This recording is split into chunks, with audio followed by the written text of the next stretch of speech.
ফেব্রুয়ারির মধ্যেও সব বই হাতে পাচ্ছে না শিক্ষার্থীরা। তবে প্রয়োজনীয় ৬টি বই চলতি মাসের মধ্যেই শিক্ষার্থীদের কাছে পৌঁছে যাবে, এমনটি জানিয়েছেন শিক্ষা উপদেষ্টা ডক্টর ওয়াহিদুদ্দিন মাহমুদ। পাঠ্য বই নিয়ে কিছু সমস্যা হয়েছে বলেও স্বীকার করেন তিনি।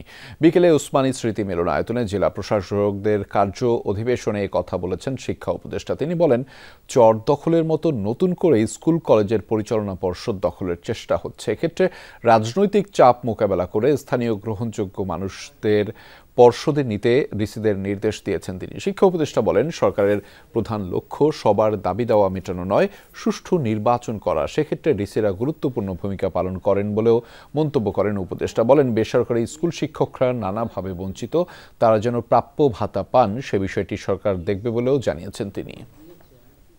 এবছরের পাঠ্যপুস্তক বিতরণের ক্ষেত্রে অনেক বিলম্বিত হয়েছে। আমাদের পাঠ্যপুস্তক ছাপানোর শুরু করতে, বিতরণ শুরু করতে অনেকগুলো বিষয় আসে, ঐচ্ছিক বিষয়, অনেক খেলাধুলার বিষয়, গান বাজনার বিষয়, যেগুলোতে বার্ষিক পরীক্ষা হয় না সেগুলো।